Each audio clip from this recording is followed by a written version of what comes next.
What's going on YouTube? This is the Unhinged Zombie Hunter, or John if you wish to know.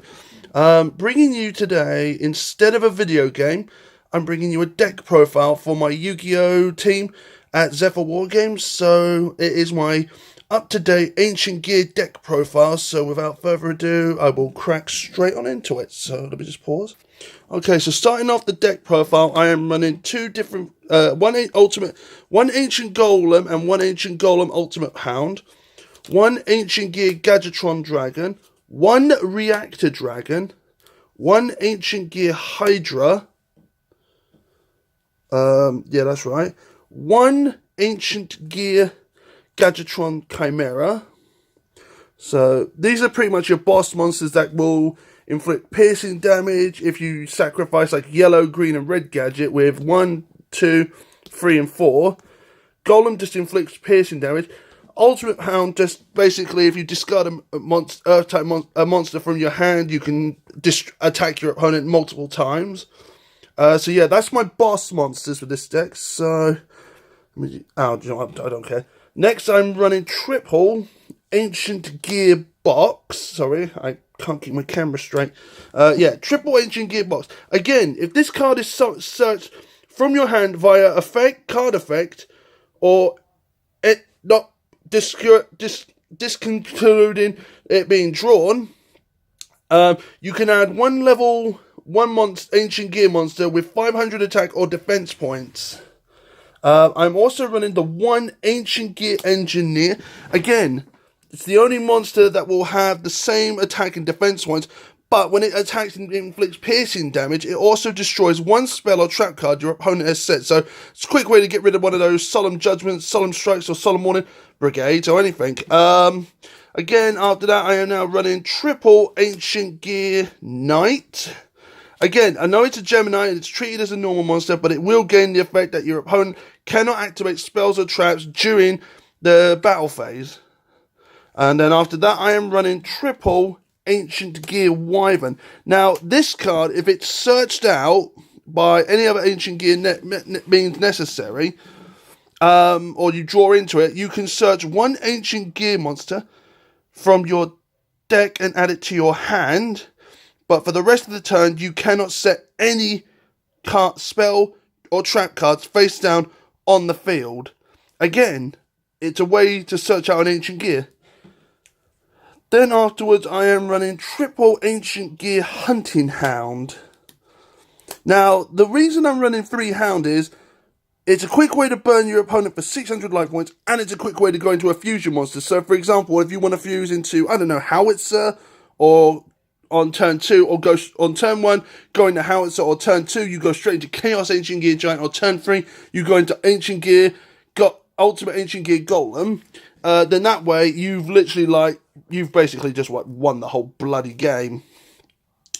After that, I am running 1 copy of Ancient Gear Gadget. Now, the reason I'm running 1 Ancient Gear Gadget is because I only need the 1, because if you have 1, then you are assured you are allowed to combine it with any other gadget monster in your deck. Speaking of which, for other gadgets, I am running 1 red gadget, 1 yellow gadget, and 1 green gadget. Now, the way this is going to work with Ancient Gear Gadget is, if a gadget monster is in your graveyard, Ancient Gear Gadget can search that effect and take on it, and, well, it basically takes on the effect of one of your gadget monsters. So, for example, it takes on the effect of red gadget, you get yellow gadget to hand, or you do any other effect. Or if you take effect of yellow gadget lets you search out green, and green searches out red.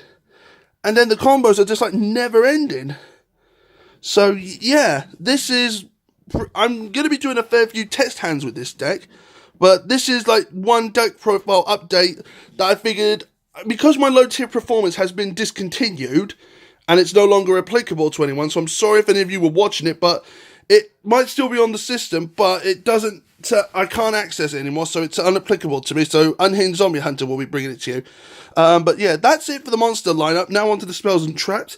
1 second. Right, now for the spell lineup. I am running triple Gear Town. The only reason I'm running Gear Town is one way to get out one of your toughest Ancient Gear monsters. So, for example, if you want to get out Ancient Gear Engineer, you can ignore the normal summoning requirements, like you need to attribute one monster to summon the card. Gear Town ignores that and lets you summon one monster because it deducts the level from 2. If it's like a level 8, you want to deduct it down to 1. So it works. It combines with Gadgetron Dragon, Gadgetron Cerberus, Reactor Dragon, and everything. Again, it's a way to, and if it's destroyed by way of a spell or a monster effect or a card effect, you can then special summon one Ancient Gear monster from your deck, ignoring its summoning requirements. Again, a quick way to go into your boss monsters. After that, I am running the one terraforming. I only have one terraforming because it's hard to get a terraforming these days because they're very, very expensive now. Again, terraform is a way to search out Gear Town. After that, I am running one Ancient Gear Workshop. Now, the way this card works is you can search one Ancient Gear monster in your graveyard and add it to your hand. It's a way to get... So, for example, if Ancient Gear Gadget's in your graveyard, get it out. You get to use its effects all over again. And it'll be useful for, like, a fusion or tribute summon.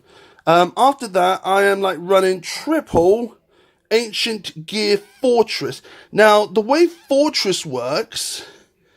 Excuse me, hands are all over the place. The way Fortress works is... Sorry, I'm losing my view. The way Fortress works is, if this card is set on the field before any Ancient Gear monsters are... Well, if you play this card before any Ancient Gear monsters, every Ancient Gear monster you summon the turn it's on, it cannot be targeted by spells or traps or monster effects for the rest of that turn. So it's a quick way to like neutralize the trap lineup and the spell lineups to neutralize your Ancient Gears. Also, it's a quick way as well to neutralize your hand trap hit players who will bloody do it stop at nothing to stop you getting your Ancient Gears out. Then after that, I am running triple Ancient Gear Castle. Now, Ancient Gear Castle is a different way because for every Ancient Gear it's summoned, it gains 300 attack and defense points for the rest of the duel, and every time a monster is normal summoned to the field, it gains a counter for tributing. So if this card has 2 or 3 or more counters, you tribute this to summon either Golem, Reactor Dragon, Gadgetron Dragon, or any of the other Ancient Gear monsters, and it's a quick way to OTK your opponent.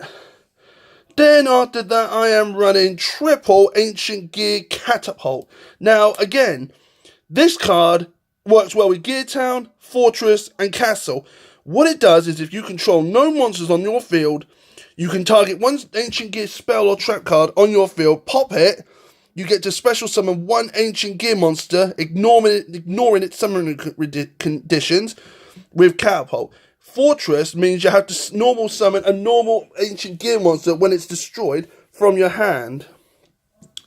And for the last of the spell lineup, I am running, since the new ban list has just hit, I am running one Monster Reborn. A quick way to get your boss monsters out of your graveyard and back on the field and into battle. Again, quickest way to fuck your opponent right over. Also because Gofu's now been banned on the banned list, so Monster Reborn's been limited at 1 and brought back. This is going to make the deck a bit of a game changer. And not only can you use Monster Reborn on your own graveyard, but you can use it on your opponent's graveyard at the same time. So if your opponent's got a hard boss monster in the graveyard, like, for example, a Link monster, or a Fusion monster, or Xyz, or Synchro, quick way to get them out and get them on your side of the field and bloody OTK your opponent. And for the last of the spell and trap card lineups, I'm running 2 trap copies of Ancient Gear Reborn. Now, again, Ancient Gear Reborn works just as well as Monster Reborn, except in a different manner, because it can't summon from your opponent's graveyard. Ancient Gear Reborn allows you to resurrect one Ancient Gear monster from your graveyard, and for the rest of the turn, as long as this card is on the field, the Ancient Gear you cannot summon any other monsters other than Ancient Gears. When this card leaves the field, just a reminder, if it can focus. Once per turn, if you control no monsters, you can target one Ancient Gear monster in your graveyard, special summon it, and if you do, it gains 200 attack points for if this card also leaves the field, you can only control one copy of this card once per duel. So again, you can only control one copy of Ancient Gear Reborn, but it's a quick way to get one of your boss monsters out. So like, for example, if Reactor Dragon's in your graveyard, get him out of the graveyard. If Ultimate Golem or Chaos Ancient Gear Giant's in the graveyard, get him out.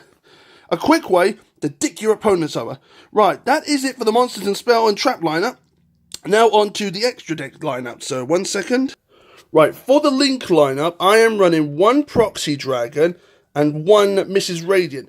Again, with Mrs. Radiant, since it's an Earth type and it requires 2 Earth monsters to go into it, it's a quick way to buff up your Earth type monsters by 500 attack and defense points, and a quick way to decrease. Hang on. It's a quick way for wind monsters to lose 400 attack and defense points. So this would dick Speedroids right over, since they're nothing but air types. So that kind of dicks them over a little bit. But again, it powers up your Earth types. Proxy Dragon's just there for the extra monster zones, but it is a way to like help your field out. So if you've got one like Link point to point here or there, that limits you to 2 extra monster zones in the whole field. Whereas if you have Proxy Dragon, then and this in combination, you have 4 extra monster zones added for it. So yeah, that's a quick way to get like your other big boss monsters out. Then after that, I am running triple Ultimate Ancient Gear Golem. Sorry, I'm just trying to get the third one. Again, Ultimate Ancient Gear Golem requires 1 Ancient Gear Golem and 2 Ancient Gear monsters from your hand to summon it. Also, when this card attacks, your opponent cannot activate card effects to stop it from its attack. Plus, it deals piercing damage to your opponent's defending monsters. So again, a quick way to like pierce your opponent's life points during the damage step. And it's a quick way to like OTK them in like 2 turns. After that, I am running triple Ancient Gear Howitzer. Now, the way Howitzer works is it requires 2 Ancient Gear monsters. Sorry about my fingers.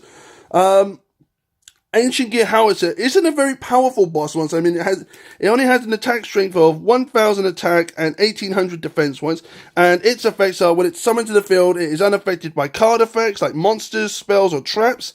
When it's in defense mode, when this card is summoned once per turn, you can inflict 1,000 points of direct damage to your opponent's life points. So it's a quick way to burn your opponents like Hunting Hound did. So 2 ways to burn your opponents for 600 and 1,000. So do 2 of those. You basically burn them like for near. Do it if you've got 2 of these on the field, or 3 of them, you burn your opponent for 3k. Plus, if you add 600 points of damage from from Hunting Hound, it's a quick way to it's a quick way to burn them for like 3,600 points of damage. And then last but not least, I am at least running the one copy of Chaos Ancient Gear Giant. Again, not an Earth type, but when it's summoned, no spells, no traps can activate as soon as it's summoned to the field because it's unaffected by them. And when he's attacking, he basically negates all card effects being thrown at him, like spells, traps, and monster effects. And during the damage, he inflicts piercing damage. And during the damage calculations, that's it. He will destroy you. If he's buffed up by 300 attack points by Ancient Gear Castle, his attack points it's 4,500, then plus that by 300, so you've got a 4,800 beat stick, and he gets to attack multiple times for every special summoned monster on the field. Again, the powerfulest boss monster of them all, like Ultimate Ancient Gear Golem, this motherfucker cannot be stopped easily. Therefore, Chaos Ancient Gear Giant is number 1 in Ancient Gear builds. No matter how many builds you have, you've got to run Chaos Ancient Gear Giant. Right, also, that is now it. Hang on, let me see if I can turn the camera around a little bit. Fuck it. How do I turn this camera around? Yeah, so that is it for the deck profile. Don't forget to leave a comment, like, and subscribe. And until next time, folks, as always, happy gaming. And also, if you wish to watch any more deck profiles, I will leave a link in the description down below for a chance for you to check out the Zephyr WarGames channel. They do pack openings, duels, and they also do deck profiles as well. And do not forget to hit that most important button of them all for both channels. Do not forget to hit that big red subscribe button. It helps out a ton with these channels. Also, I will be bringing you more deck profiles because my gaming channel is also going to be my Yu-Gi-Oh channel. So, thank you for watching. Please don't forget to leave a like, comment, and subscribe. And then, to them, folks, as always, happy days.